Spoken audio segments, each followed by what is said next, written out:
Even when you feel low, you can still go. Even when you feel slow, you can still go. Even when there's no hope, you can still go. I never answer to no, man, I still go. Go, go, go, go, go, go, go, go, go, go, go, go, yeah, go, go, go. Hustle hard, hustle every single day. I'll be making moves till I'm buried in my grave. To the system, I don't wanna be a slave. I've been doing shit my way. Retrouvez les produits Eric Favre sur ericfavre-nation.sn. bu hôpital policiers yi daal di may jël yóbbu ma kaso ak gars yi nekk fii muy les premiers détenus politiques de la révolution sonkoïste ñun ñëpp ci lañu bokkoon mais dina ma fàttali tamit loo xamante ni day neex sama xol naan mooy que ni beneen ère ci réewu Sénégal muy ère révolution ère bañeen nangu fàggaagal nit wala salfaañe ay ak yelleefu doomu aadama loolu tamit dina ma fàttali tamit fii nu mu meloon koñ bi ni ñu sonnee woon ak ñun toor yi ñu tegoon daal. métti woon na trop mais man li doon gën a métti sama xol mooy ñu bañoon a def le président Ousmane Sonko dara parce que on m'avait blessé 2 fois gaañ nañ ma ñaari yoon ci kër gi nii ngeen taxaw seen ginnaaw foofu lañ ma njëkk a dóoree bal blanc ñu récupéré ma yóbbu ma ci biir kër président Ousmane Sonko si biir kër gi tombeek gendarme yi élément bi récupéré nañu fi nga xamante ne mooy kër gi si topp ba tiim kër gi ci lañ ma dóoree beneen si mbagg ma génn di dem ñu may yóbbu hôpital médecin bi ànd ak man si lañ ma récupéré yóbbu ma ci kaso bi mais li ma gënoon doon metti mooy li nga xamante ni mooy li ñu bëggoon a faagaagal ki nga xamante ni mooy le président Ousmane Sonko mais blessure yi nga xamante ne amoon naa ko nekkul woon sax loo xam ne dama ko doon yëg profondément mais li doon gën a metti sama xol mooy ak yelleefu doomu aadama bi ñu doon salfaañe à travers le président Ousmane Sonko bëggoon ko def comme ni ñu def Karim Wade comme ni ñu def Khalifa Sall mu bañoon bokk ci élection yi nii ba tey lii nii doonul woon mën a am loolu kese mooy li ma gënoon a metti moo tax ñu doon wàcc di xeex moo tax ñu xeex ba agsi fii nii tey. man nag sincèrement si c'est à refaire tey bu nekkoon tey dama koy defaat tey parce que ki nga xam ne moom la ñu àndal muy suñu président de parti xam nañ ko bu baax le président Ousmane Sonko on le connaît très bien. man nekkul 2021 laa ko commencé côtoyer mais depuis 2018 maa ngi côtoyer le président Ousmane Sonko xam li nga xamante ni moom mooy ay yéeneem ci Sénégal xam li nga xamante ni moom mooy ay mbébétam ak li nga xamante ni noonu lay bu jëlee réew mi def Sénégal ba tey yàlla jox ñu réew mi mu teg ay projets yoo xamante ni mën nañoo ne c'est comme on peut l'appeler le grand bond en avant pare pour sukkali réew mi à travers le référentiel du Sénégal 2050 nga xam ni kon réew mi dina mën a développé wu dina mën a gën a sukkali ko. alors tey yaa ngi taxaw di nettali li nga xam ne jot nga ko dund jamono jooju lu yàgg ndàmpaay ñi nga xam ne bokkoon nañ ci manifestation yooyu noonu est-ce que ndàmpaay yooyu ñu leen a jox tax na ngeen fàtte li ngeen jotoon dund wala est-ce que mën na remplacer ñi nga xam ne ñàkk nañ seen bakkan. xam nga bu ñu la nee si c'était à refaire dañ koy defaat kon question de ndàmpaay nekkul loo xamante ni sax dañ koy lijjanti parce que man mii nii di wax ak yow très sincèrement ñu ngi wax waxu ndàmpaay yi mais ba tey sax xaw ma nan lay demee man dew ma si fenn wuy jiw ma ñu ngi may dégg ay enquête may dégg yeneen ak yeneen mais dew ma si yooyu parce que loolu amaluma importance carrément tey li nga xamante ni moom moo ñu ëppal importance mooy li ñu xeex ba jot nguur gi gars yi développé réew mi avancé li nga xam ni moom la ñu jaay sénégalais yi muy le projet PASTEF loolu mën a tegu si yoon ni ñu ko waxee sénégalais ñu defee ko noonu te ñu ngi ci yoon bi loolu moo ma ëppal importance mais question de ndàmpaay mën nañoo ne benn affaire la boo xamante ne am na ñu bëri ñu ñàkk seen liggéey am ñu ñàkk seen i ay doom ak yeneen kon ñooñu tey bu ñu jëlee dara teg ko seen loxo benn affaire benn geste la bu significative mais nekkul loo xamante ni lu ay fay la wala ay leneen ba nit yi mën a fàtte wala leneen lii nii ñu Macky Sall teg nekkul lu ñuy fàtte duñ ko fàtte benn yoon li nga xam ni toor yu ñu teg ko suñuy wéyjur ñu nekk ci kaso bi man ma perte ay examen boo xoolee démb en 2021 comme suba en 2021 muy le 9 février 2021 Pastef génne na communiqué à travers torture yi ma doon def si biir kaso bi ak yeneen ak sama examen yu ma ñàkk ak yeneen kon tey nekkul ay ndàmpaay mooy mën a tax nga fàtte wala dara lii c'est quelque chose boo xamante ni on peut arriver à pardonner certaines choses mais on n'arrivera jamais à oublier les faits te amnistie du ko ci génne leneen du ko ci génne et ci loolu lay interpeller le ministre de la justice à ce que ñu def seen liggéey ci li nga xamante ni moom mooy blessé yi ñu doon blessé torture yi ñu doon torturé ak nit ñu doon sonale yëpp ñu lijjanti ko teg ko ci yoon noonu la demee. si wàllum justice boobu gis nañ ni ngeen joxe gëdd projet bi bëgg ko loolu seen ay attente ci projet bi est-ce gis ngeen tamit Pastef li mu dund ak ki nga xam ne mooy président Ousmane Sonko ci wàllum justice seen ay attente ci wàllum justice ci projet bi. xam nga mën nañoo ne Sénégal amul woon justice à partir du mën naa ne 4 février 4 avril xaw ma le 1er avril je pense que c'est ce jour-là que le président Diomaye a pris fonction. À partir de jour boobu lañ ne ci la dëkk bi di doog di am yoon parce que nit ñu doon salfaañee suñuy droit nga xam ni Sénégal amul woon yoon ñun justice lenn kese lañ ciy xaar mu def liggéeyam xaaruñu ko ci leneen xaaruñu ko ci fayantoo xaaruñu ko ci buuxante xaaruñu ko ci leneen mais mu def liggéeyam nit koo xamante ne da nga am problème ak yoon da ngay dem exactement ci yoon nga régler ko ñu jël loi yi nga xam ne moo war a dal sa kaw ñu teg la ko loolu kese mais amul ay président mooy jàpp fii nii dossier président ay dossier keneen ñun on n'est pas des gens yoo xam ne dañuy fayantoo comme j'ai l'habitude de le dire le président Ousmane Sonko président du parti Pastef dañu am référence en politique ki ñuy woowee Seydina Mohamed sallallahu taala alayhi wa sallam kon ñun nekkuñu ci ay fayantoo nekkuñu ci ay kii defoon nañu lii dañu waroon def lee te bu fekkoon fayantoo kese la heure bii nii kon mënoon nañu ne dépassé woon nañu fii kon ñu bëri tëj nañ leen ñu bëri extradé nañ leen mais nekkuñu ci ay fayantoo dañoo nekk ci li nga xamante ni mooy nit koo xam ne da nga am problème ak yoon da ngay dem exactement ci yoon boobu ñu woo la problème bi nga am ak ñoom ni mu toll ak daan niñ la war a teg ni mu toll ñu teg la ko mais pas ay fayantoo ñun gëmuñu ay fayantoo. Merci. Merci. Alors honorable député Anta Dia ñu ngi lay nuyu di la ziar bésu tay bi naka nga ko dundee boo fàttalikoo jamono 2021 ak léegi lan nga ñu ci mën a wax ak yan sentiment nga am tey. salaamaaleykum maa ngi leen di delloo ziar donc le 8 février dafa nekk journée boo xamante duñ ko mus a fàtte duñ ko fàtte ndaxte après nag la ñu comprendre ne que fii la résistance bi commencé le 8 février 2021 de manière très spontanée la ñu ñëw fii suba teel te l'histoire nous a donné raison en fin de compte ci la ñu comprendre ne que ce qui se tramait c'était la liquidation d'un homme politique en l'occurrence le président Ousmane Sonko du parti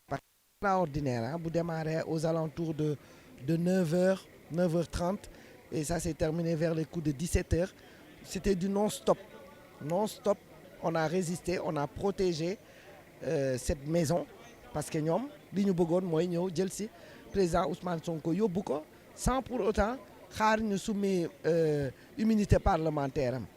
voilà donc patriotes yi daal def seen devoir. Voilà. Aujourd'hui vous êtes fiers de vous? On est très fiers de nous parce que journée boobu daal wone nañ suñu bopp voilà mag yi jigéen yi góor yi xale yi tout le monde de manière vraiment très spontanée man loolu moo ma ci gënoon a marqué voilà donc. alors bés bi day firndeel ne que ndaw ñi gëm nañ projet bi et que jox nañ bopp ki nga xam ne mooy Ousmane Sonko yaakaar nañ ci moom tamit alors di la laaj rek ay attentes lan lañ mën a xaar ci projet bi. waa xam nga en dehors du projet le 8 février c'est déjà on se battait pour le respect du droit des injustices bi ñu bëggoon teg citoyen xool ñuy xeex par la suite di ko vulgariser di def tout pour que askan comprendre lan mooy projet bi puisque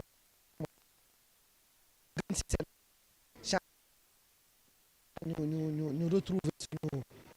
suñu souveraineté voilà qu'elle soit économique qu'elle soit nit bu dee am ngeen seetlu di ngeen ak comparaison di ngeen xam ne que li fi xewoon ci wàllum justice ci état bi fi jóge bokkul ak li ñu xamoon mooy ñoom lu leen neex la ñuy def justice jàpp politique qui ont exercé le pouvoir à un moment donné et aujourd'hui y a des comptes à rendre donc c'est tout justice bi mu ngi def liggéeyam tranquillement fi kan lañ fi jàpp ñi ñu fi jàpp bëriwul ñi ñu fi jàpp ce sont des problèmes privés ay privé sax la ñu amanteel affaire fu mu yow kañ dellu si ci li ñu wax rek nga xool bu ma la neen nga dellu si ci li ñenn si ñoom di wax est-ce que yow di nga ko def ñun de suñu temps bu ñu defee benn poste bu ndaw sax gars yi dem jëli ji loolu lañ fi gisoon mais ñi ñu woolu yëpp dañuy toog si plateau télé yi lu leen neex la ñuy wax ah te nit tamit boo amulee argument da ngay dem nga wuti argument mais sosal nit ah ak donner de fausses informations loolu loolu c'est pas responsable voilà donc bu dee ñoom noonu lañ nar a opposé wu de il se trompe. Adama ak copinam yéen a ngi si jàmm tey ngeen def seen ay sañse ñëw takki seen ay lunettes pour rek bés bi lan ngeen ñu mën a wax ay souvenirs wala ay anecdotes yu ngeen fàttaliku ci bés bi naka ngeen ko dundee ak tey ban sentiment ngeen am même jour que 2021 jour pour jour ngeen taxaw tey fii nan ngeen mën a expliquer tey lu leen ressentir. Salaamaaleykum maa ngi tudd Adama Sima di vice coordonnatrice JPS Mermoz Sacré-Cœur di militer ci commune bi bokk Pastef donc ñëwaat fii pour commémoration 2021 bi mu nekk des souvenirs yoo xamante ne yu metti mais yu ànd ak fierté parce que je suis fière aujourd'hui d'être là taxaw fii di commémorer loolu noonu nga xamante ne 2021 moo déclenché woon bon je dirais bataille bi et ma bokkoon ci sénégalais yooyu nga xamante ne di jigéen takk sama fit ñëw ba fii jàpp soutenir suñu leader parce que boobu xamoon nañ ni moom moo nekkoon ci dëgg te yàggul dara yàlla àttee na tey. De la section de Pastef Mermoz Sacré-Cœur di secrétaire général adjoint de la coordination de Dakar di tamit nekk président du comité d'organisation de la journée de commémoration de ce qu'on appelle la bataille du 8 février. Alors, quel est le sens que revêt cette commémoration-là? Cette commémoration a vraiment son importance pour nous tous les patriotes, exceptionnellement, particulièrement pour les patriotes, puisque nous nous rappelons que la journée du 8 février 2021 est pour nous, la patriote, la journée où on a sauvé notre projet, le projet. Puisque ce jour-là, si vous vous rappelez, on avait envoyé une colonne de GMI fortement armée pour venir cueillir, si je peux m'exprimer ainsi, notre leader, le président Ousmane Sonko. Et nous sommes convaincus que la bataille que nous avons menée ce jour-là a fait échouer le projet de Macky Sall qui était d'anéantir le président Ousmane Sonko et par ricochet le projet. S'il avait réussi ce jour-là à faire arrêter le président Ousmane Sonko, il va sans dire que jusqu'au moment où nous vous parlons, il serait encore en prison, en détention, et peut-être même probablement Macky Sall serait encore le président de la République de ce pays-là. Puisque à cette époque-là, c'était à l'époque de ni oui ni non, tout le monde se rappelle de ça. Il avait des velléités d'un troisième mandat et il savait pertinemment bien que c'était son seul adversaire potable, c'était le président Ousmane Sonko, et il voulait s'agripper sur l'affaire de Adji Sarr pour faire arrêter notre président, le président du parti Ousmane Sonko. Et nous sommes convaincus que s'il avait réussi son coup, le projet serait alors anéanti ce jour-là. Donc la bataille que nous avons menée ici ce jour-là vraiment revêt son importance pour tous les patriotes que nous sommes, puisque c'est cette bataille-là qui a sauvé le projet, qui a fait que quand même que nous en sommes arrivés là pour conquérir le pouvoir et gagner en mars 2024. Alors, hormis les patriotes... De 80 et quelques personnes qui ont tombé sur le champ de bataille, des gens qui ont donné de leur vie pour que ce projet puisse aboutir. D'abord, c'est à ceux-là que nous envoyons vraiment nos prières. D'abord, on a fait une lecture de Coran en leur mémoire et une lecture de Coran aussi pour la réussite du projet. Et il y a le collectif des premiers détenus du 8 février qui sont là. Ils sont 19. C'était les premiers patriotes à être arrêtés par le régime de Macky Sall, à être mis sous mandat de dépôt et ils sont restés très longtemps en prison. Ces gens-là aussi, nous devons vraiment leur rendre hommage. Rendre hommage à tous les blessés qui, tout le long de notre lutte, de notre combat, tu vois, en sont sortis avec des séquelles. Et rendre hommage aussi aux riverains. puisque durant 3 ans, ils n'ont pas eu de répit. Et même pour avoir accès à leur demeure, c'était un problème.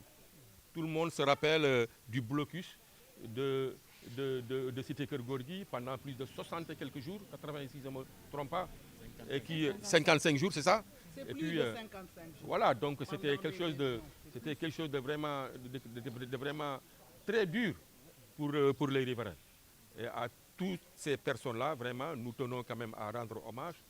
Et rendre hommage aussi au président Ousmane Sonko, qui est vraiment le principal concerné, qui est notre leader. Lui aussi, c'est par sa résilience, par son sens du combat et par sa bravoure qui a su résister contre vents et marées, quitte à y donner sa vie pour que vraiment ce projet puisse aller à terme et pour que nous conquérissions ce pouvoir-là. Actuellement, je crois que le pays est calme, tout le monde le sent. De 2021 à 2024, partout ici, au niveau de ce quartier, c'était des gendarmes, c'était des hommes de tenue, encore une fois, qui ne sont pas nos ennemis. Ils sont là, nous tenons vraiment à leur rendre hommage. Ils étaient en service commandé. Le principal responsable, c'était le régime despotique de Macky Sall qui voulait les utiliser contre leurs propres frères pour que le Sénégal, vraiment, pour que la démocratie sénégalaise, jusqu'à ce que la démocratie sénégalaise est tombée aussi bas. Donc c'est une journée de commémoration de tous ceux qui étaient là ce jour-là, qui ont donné de leur vie, qui voulaient quand même, parce qu'il y a eu des risques, peut-être parmi ceux qui sont là, il y en a qui sont, on est heureux d'être là aujourd'hui, mais il y en a qui sont morts. Et ces gens-là, ils doivent être nos préoccupations. Et je crois que Ousmane Sonko ne cesse de le rappeler, que lorsqu'il s'assoit à son bureau, tu vois, ce qui le motive le plus, c'est d'avoir une pensée à ces gens qui sont restés, tu vois, qui à nos martyrs, voilà. On en est à Donc, la première édition. Est-ce que oui. c'est une célébration qui va être pérennisée dans le temps? Dans le temps, bien entendu. On l'a décidé on l'a décidé il y a une semaine. En général, normalement, on devait faire quelque chose de plus grand. Le comité avait reçu des suggestions, mais matériellement, nous n'avons pas eu le temps pour faire ce que nous voulions vraiment faire. Mais il y a un comité d'organisation qui a été mis en place et qu'à partir de 2026, nous allons quand même célébrer cette journée-là de façon vraiment la plus digne. Aujourd'hui, c'est juste un rassemblement symbolique que nous avons tenu à faire pour marquer le coup, pour marquer la première édition. Mais l'année prochaine, Inch'Allah, il y aura des colloques, il y aura des séances de projection de films. On est en train de travailler sur les compilations, tu vois, de tous les films, de toutes les vidéos qui ont eu à ce jour-là. Et puis, on va inviter des sommités du parti pour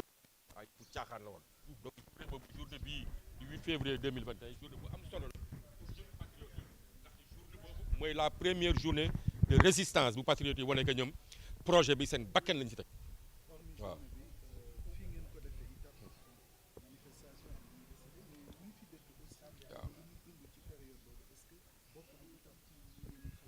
ñu ngi leen di xalaat bu baax a baax a baax ñi siy jiital si suñu xalaat d'abord ñi nga xam ne ñàkk nañ ci seen bakkan mooy martyrs yi ñun alhamdulilah ñi ngi fii tey di wax ak yéen ci waa mais ñi nga xam ne nag ñoom ñi ngi bar sax ñi nga xam ne ñoom des nañu ci combat bi ñooñu suñu xalaat si ñooñu lay njëkk a dem wàcceel nañ leen kaamil balaa ñuy commencé tey si suba fii si kër Ousmane Sonko wàcceel nañ leen fi kaamil et puis ñu leen di xalaat bu baax ñi si xalaat tamit ñi nga xam ne jëlee nañ si gaañu yu metti am jëlee si ay laago am na ay collectif des victimes ñi ngi fi ñi si xalaatam ñi nga xam ne tëdd nañ si kaso lu yàgg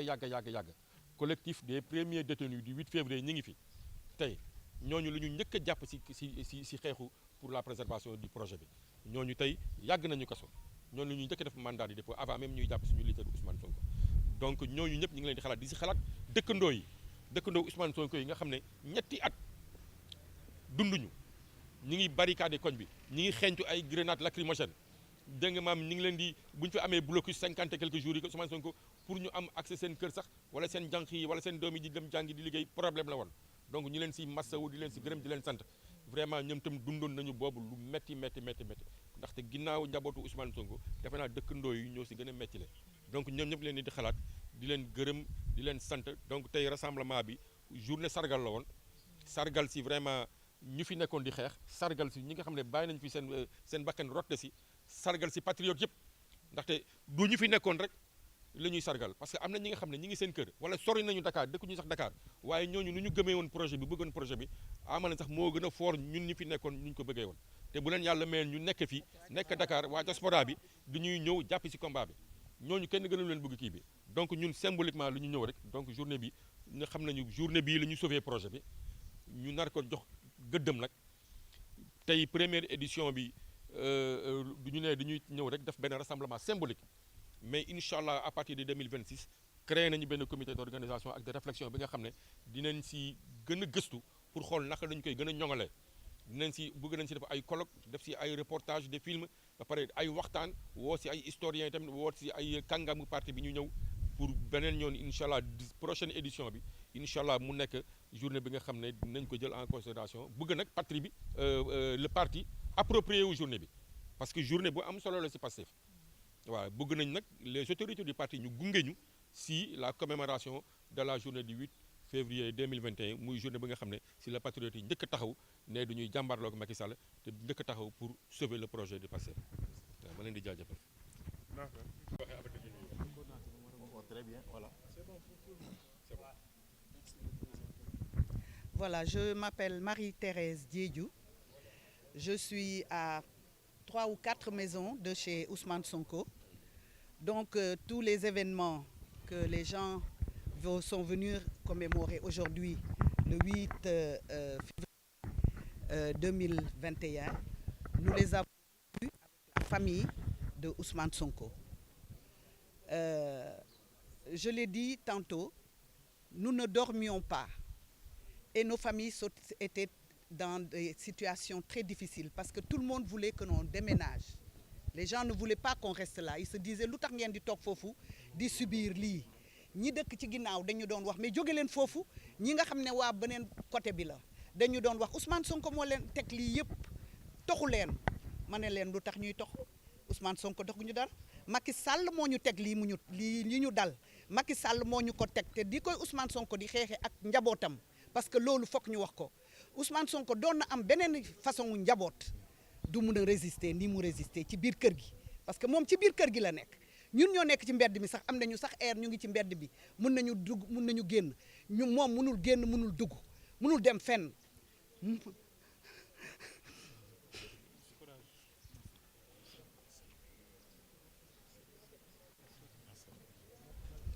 lii ñu daj waaye nag yàlla moo xam parce que xëy na il fallait que ñu daj chemin de croix bii pour am lii ñu am tey waaye ñun ñi nga xam ne ñun ay ndey lañu du ñu nelaw guddi du ñu nelaw bëccëg ñu am problème par rapport ak Ousmane Sonko am problème par rapport ak xale yi di jóge ci yeneen i gox di ñëw fii pour jàppale Ousmane Sonko pour bañ ne Ousmane Sonko du fi jógee xale waa Mermoz Sacré-Cœur yi ñëw ci jëkk fii la ñuy ñëw guddi 2 heures du matin 3 heures du matin boo ñëwee fii ñu ngi fii boo leen waxee lu ngeen fii def ñu ne dañu ñëw pour protéger PROS protection boobu ñu defal PROS moo indi lii tey bu xale yi yaafusoon tuuti comme ñun am bu ñu changé fii mairie dinañ fi ériger une stèle waaw dañ fiy ériger une stèle fii pour commémorer cette journée là te tous les ans comme tu dis nit ñi nañu ñëw fàttaliku ñi fi jógee te ñooñu ay martyr lañu ñooñu ñu ngi àjjana tey man su ma sañoon bokk ci martyr yi man su ma sañoon dee ñu ne Marie-Thérèse Diédiou dee na pour la révolution waaw àjjana laa jëm directement waaw kon ñu ngi leen di gërëm di leen sant yéen mi am cette idée là waaw di ñaan rek ñu gën ko étoffer comité bi dugal ci ñëpp di ko commémorer tous les ans ñu lay cordon ñu lay gërëm di la sant ci sa taxawaay vraiment di la gërëm yow waa ñun ak sa section Mermoz Sacré-Cœur bi yëpp ñu ngi leen di gërëm di leen sant waaw ci kontaan nag ni nga rendre hommage quartier bi parce que les habitants du quartier avaient besoin de ça aussi merci. Assalamu alaikum. Je salue tout le monde. Je m'appelle Abdoulaye Diène et je faisais partie des 19 détenus du 8 février du 8 février 2021. Bon, on était 19, mais au début, en garde à vue, on était une quarantaine. On nous a fait mandat de dépôt, c'était avec le juge Samba Sall, qui nous avait mis en mandat de dépôt le 12 février 2021. On a été 46 jours derrière les barreaux. Et on a vu aussi la solidarité de tous les patriotes et tout le Sénégal. Ce jour-là, on s'est levé parce qu'on avait senti que Macky Sall voulait tout de suite s'en défaire avec Ousmane Sonko. Et le peuple sénégalais, dans sa majorité, avait beaucoup d'espoir pour Ousmane Sonko. Et ce jour-là, on était là, on a résisté. On rend hommage aussi l'homme Ousmane Sonko, parce que s'il n'était pas debout, comme l'a dit le coordonnateur, parce que le projet allait être aux oubliettes. Hein. Mais vraiment, on l'a vécu avec beaucoup de dignité. Et on remercie le PASTEF, la section Mermoz Sacré-Cœur, qui ont eu cette initiative-là, parce qu'il ne faut pas laisser de vide. La révolution va être racontée. Et si on laisse le vide, d'autres gens vont venir raconter autre chose. Et c'est vraiment une fierté et un honneur d'avoir été de ceux qui ont été debout pour sauver le projet. Je vais un peu citer le nom de 19 pour qu'on retienne les noms. Il y a Mohamed Ndoye, Amadou Dé, Abdoulaye Faye, Mamadou Konté, Mornian, Pape Malik Sek, Laba Touré, Sékou Ndour, Omar Diouf, Ousmane Diop, Diomaye Diafat, Wando Cissé, Cheikh Bassirou Sané, Mamadou Sarr, Edouard Diatta, Mohamed Cham, Noah Sambou, Ousseynou Dia et Abdoulaye Diène. Et vraiment, ils ont été debout. Ils ont payé en prison, mais il y avait d'autres combattants qui étaient sur le terrain. Et on compte peut-être les recenser. Il y en a qui sont dans les listes. Et on les fera rentrer dans l'histoire. Il faut ériger aussi des mémorials pour les victimes, pour les martyrs. On y travaillera, Inch'Allah.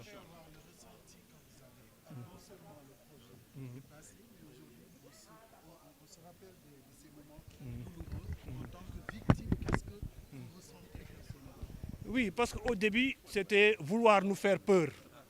En prison, les premiers jours, on nous a mis en paquetage.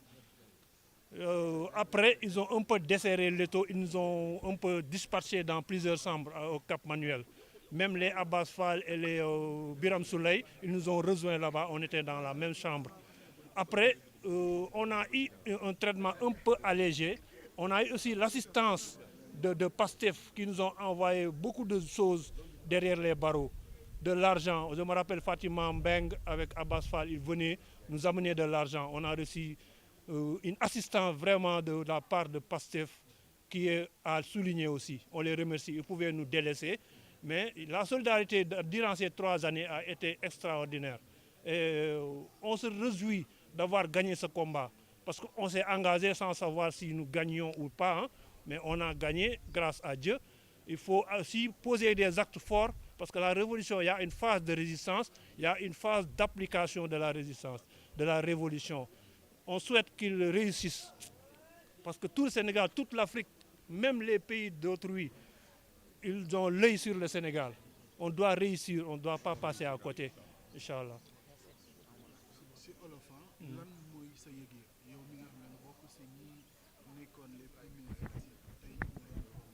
waaw am mbégte bu bëri rek parce que engagé woon nañu xamuñu woon ni dinañ arriver si à ça joxe nañu suñu lépp pour projet bi ñu sauver ko am ay attentes yu bëri nag ñun dañuy remercier Pastef Mermoz Sacré-Cœur ñu am initiative bi ah parce que aduna kenn du bàyyi vide boo ko bàyyee rek ñeneen ñëw dugg fa def fa leneen su ko defee ñu koy kii chaque année nit yi ñëw mën a wax li ñu xalaat ak li ñuy yëg ak li nga xam ni fa la ñu war a jëm pour ëllëg parce que ñun am nañu yaakaar bu bëri ci projet bii nii surtout ñun ñi nga xam dañuy woote woo panafricaniste dañoo am yaakaar ci projet bii nii ñu am benn sens union des États africains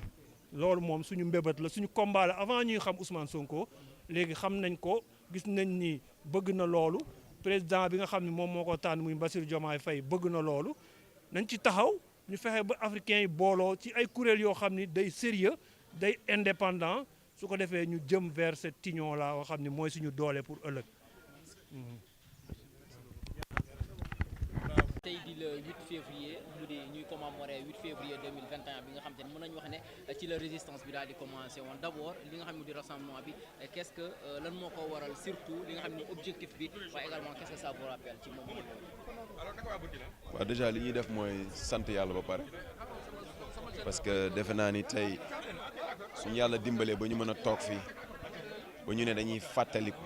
ça veut dire que am na lu fi jàlloon li fi jàlloon lan la loolu moo wuutu tey li tax ñu taxaw fii li fi jàlloon mooy dafa amoon ay nit yu dëkk ci benn réew gis seen réew ni muy doxee ñu am ci gis-gis ak xalaat bu différente bu bokkul ak bi nga xamante ne xëy na moo doon doxal Sénégal ci jamono yu njëkk yi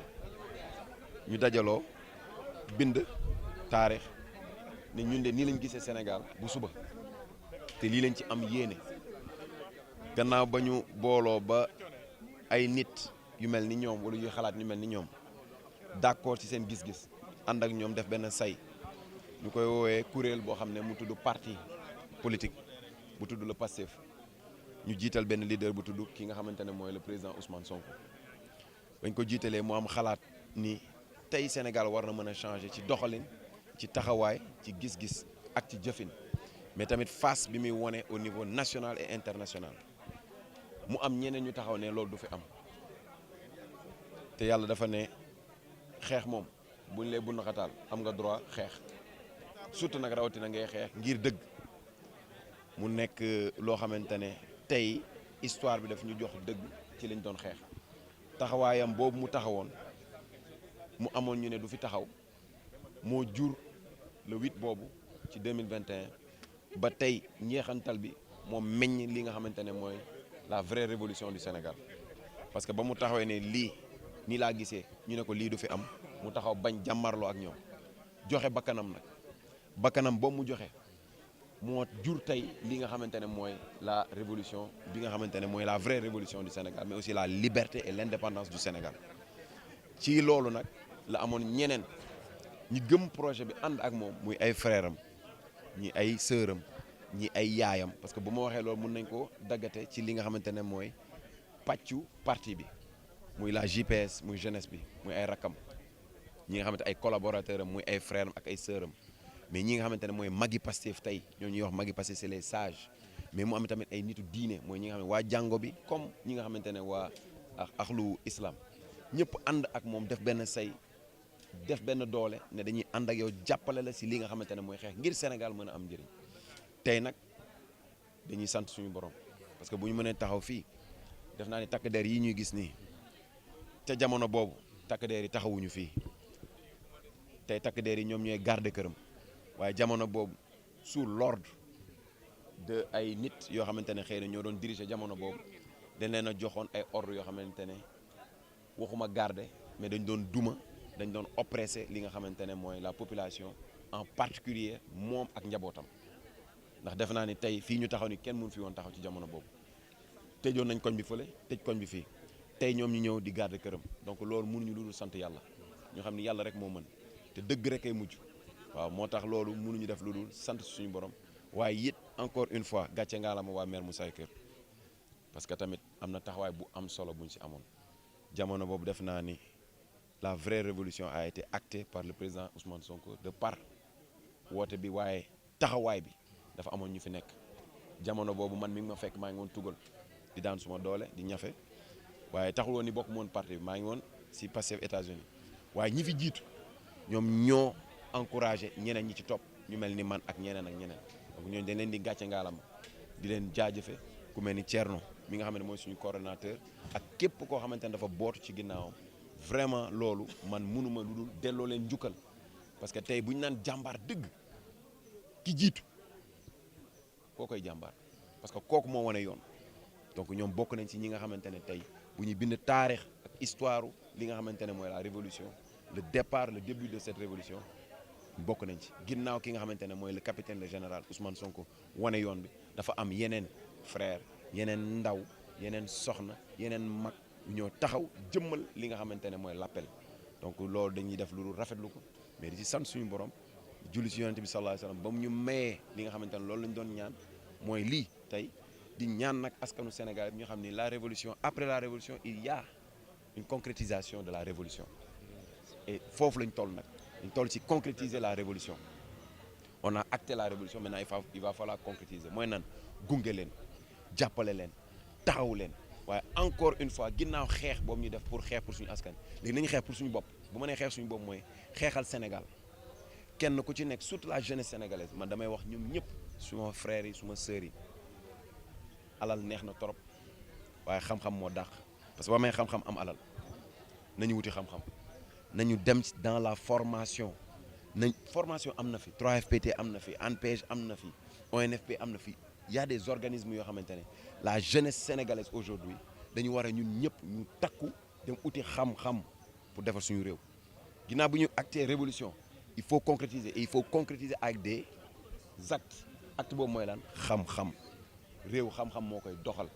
et il n'est jamais trop tard d'aller apprendre def naa ni mag mën na jàng rawatina ndaw te ndaw moo yor réew nañu dem uti xam-xam ñu dem defi formation muy menuiserie muy maçon muy lu mu si mënti nekk bu ñu xeeb dara y a pas de sot métier voilà ñu dem uti qualification ut formation boobu moo ñuy permettre ñu mën a indépendant parce que xaalis bi ñu ñuy jox buñ ñu koy joxee du faj suñu soxla dara gënul neex nga am sa soxla dugal sa loxo sa poche ginnaaw la dépendance il faut que ñu interdépendant si biir xel ñu sokkalante kii dafay nekk ci bureau bi kii nekk ci terrain bi kii nekk ci tool bi kii nekk ci hôpitaux yi loolu mooy àddina ñii di garder ñii di ay policiers loolu la kenn ku ci nekk il faut que ñu dem uti xam-xam boo xam daf ñuy permettre ñu mën a contribuer utilement au développement de ce pays on peut pas tout attendre de l'État mais on peut être État soi-même et l'État commence chez soi dans les maisons nga xam ne lii daf la war nga dem def ko après nag État bu ñëwee dafay accompagner pour mën a concrétiser li nga xam ne mooy yow sa bëgg-bëgg. mais surtout également. wala salaatu bu bàyyi ko nekk ñaan yàlla nañu yàlla nangul ñaan kaamil bi fi jàpp yàlla na ko yàlla nangul te ñi nga xamante ni ñoom lañ koy ñaanal yàlla na yàlla yërëm leen yàlla na yàlla xaarale aljanna ci barke yonent yàlla Muhammad sallallahu alayhi wa sallam ñu ni tamit ñu ñaan yàlla nañ ci suñu wàll yàlla na yéex fa tabarakallahu ñaan tamit ci réew mi yàlla na fi yàlla dolli jàmm yàlla dolli fi jàmm ci daraja yonent bi sallallahu alayhi wa sallam ndax réew mi su amee jàmm rek suñu njiitu réew ñu am jàmm kon nañ ñaan réew mi yàlla na fi yàlla dolli jàmm ci daraja yonent bi sallallahu alayhi wa sallam bébét yi nga xamante ni njiitu réew mi moom lañu am yàlla nañ yàlla may lañu àggale ko jàmm ci daraja yonent bi sallallahu alayhi wa sallam bismillah أعوذ بالله من الشيطان الرجيم بسم الله الرحمن الرحيم الحمد لله رب العالمين الرحمن الرحيم مالك يوم الدين إياك نعبد وإياك نستعين اهدنا الصراط المستقيم صراط الذين أنعمت عليهم غير المغضوب عليهم ولا الضالين الله أكبر ولله الحمد بسم الله الرحمن الرحيم قل هو الله أحد الله الصمد لم يلد ولم يولد ولم يكن له كفوا أحد الله أكبر ولله الحمد بسم الله الرحمن الرحيم قل هو الله أحد الله الصمد لم يلد ولم يولد ولم يكن له كفوا أحد الله أكبر ولله الحمد بسم الله الرحمن الرحيم قل هو الله أحد الله الصمد لم يلد ولم يولد ولم يكن له كفوا أحد الله أكبر ولله الحمد بسم الله الرحمن الرحيم قل أعوذ برب الفلق من شر ما خلق ومن شر غاسق إذا وقب ومن شر النفاسات في العقد ومن شر حاسد إذا حسد الله أكبر ولله الحمد بسم الله الرحمن الرحيم قل أعوذ برب الناس ملك الناس إله الناس من شر الوسواس الخناس الذي يوسوس في صدور الناس من الجنة والناس بسم الله الرحمن الرحيم صدق الله مولانا العظيم وبلغ رسوله النبي المصطفى الكريم ونحن على ما قال ربنا وخالقنا ورازقنا ومولانا من الشاهدين اللهم ارحمنا بالقرآن الكريم وانفعنا بالآيات والذكر الحكيم واجعله لنا حجة يوم الدين. اللهم انفعنا بما صرفت فيه من الآيات وذكرنا بما ضربت فيه من المسؤولات وكفر بتلاوته عنا السيئات إنك مجيب الدعوات يا رب العالمين. اللهم تقبل منا ختم القرآن وتجاوز عنا ما كان في تلاوته من السهو أو نسيان أو تحريف أو تأخير أو زيادة أو نقصان أو تأويل على غير ما أنزلته أو تعجيل عند تلاوته أو كسل أو سرعة أو زيغ اللسان أو وقوف بغير وقف أو إدغال بغير مدغم أو إدغال بغير بيان فاكتب منا على التمام والكمال والمهذب من كل الألحان وارزقنا فضل من قرأه محديا حقه مع الأعضاء والقلب واللسان وهب لنا به الخير والسعادة والبشارة والأمان ولا تختم لنا بالشر والضلالة والطغيان ونبينا قبل المنايا عن نوم الغفلة والكسلان وأمنا من عذاب القبر ومن سؤال منكر ونكير ومن أكل الديدان وبيض وجوهنا يوم البعث واعت رقابنا من النيران ويمن كتابنا ويسر حسابنا وثقل ميزاننا بالحسنات وصبت أقدامنا على الصراط وأسكننا وسط الجنان وارزقنا جوار سيدنا محمد صلى الله عليه وسلم وأكرمنا بلقائك يا ديان وأكرمنا بلقائك يا ديان وأكرمنا بلقائك يا ديان. اللهم اجعل القرآن العظيم ربيع قلوبنا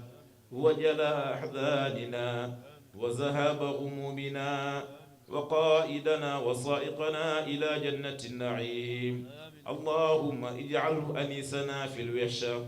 ومصاحبنا في الوحدة ومصباحنا في الظلمة ودليلنا في الخير ومنقذنا في الفتنة واعصمنا به من الضيع والأحواء وكيد الأعداء يا رحمن يا رحيم. اللهم اختم بالسعادة آجالنا وحقق بزيادة آمالنا وقرم بالعافية غدونا وآصالنا واجعل إلى رحمتك مصيرنا ومآلنا وسجال عفك على ذنوبنا ومن علينا يا ستار بستر عيوبنا. اللهم اجعل تقواك زادنا وثقة بك زهرنا واعتقادنا وأمن من الجوع والخوف بلادنا وصائر بلاد المسلمين يا رب العالمين. اللهم بلغ ما قرأناه ونور ما تلوناه لروح سيدنا ونبينا محمد صلى الله عليه وسلم ولأرواح آبائه وأمهاته وأزواجه وذرياته وأهل بيته وسلم تسليما. اللهم انصر من نصر الدين واخذل كل من خذل المسلمين. آمين يا رب العالمين برحمتك يا أرحم الراحمين. ويا رب العالمين يا من يرى ما في الضمير ويسمع أنت المعد لكل ما يتوقع يا من يرجى للشدائد كلها يا من إليه المشتكى مفزع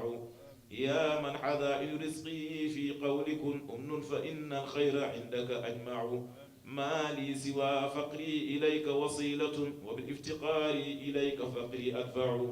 ما لي سوى قرعي لبابك حيلة فلئن تردت فأي باب أقرع.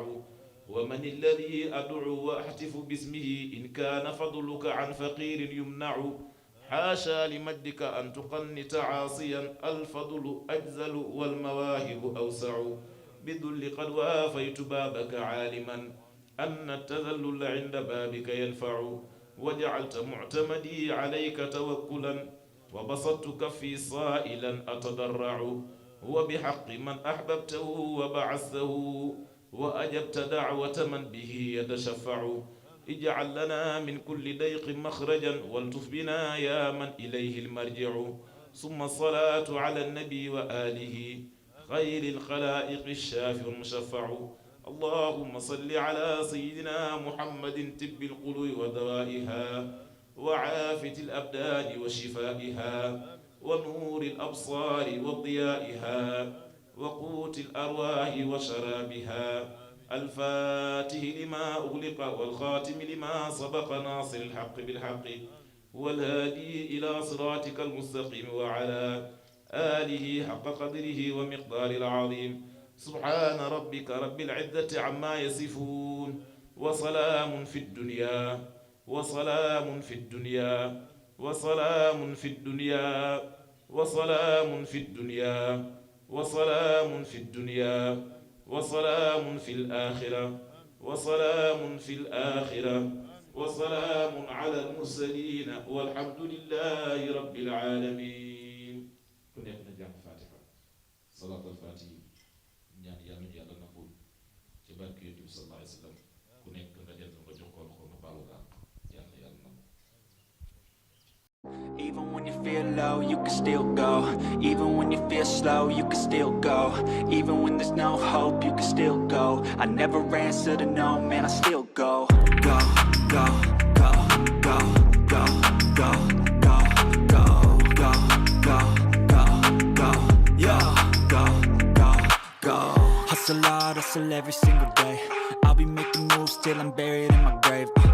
To the system, I don't wanna be a slave. I've been doing shit my way. Retrouvez les produits Eric Favre sur ericfavre-nation.sn.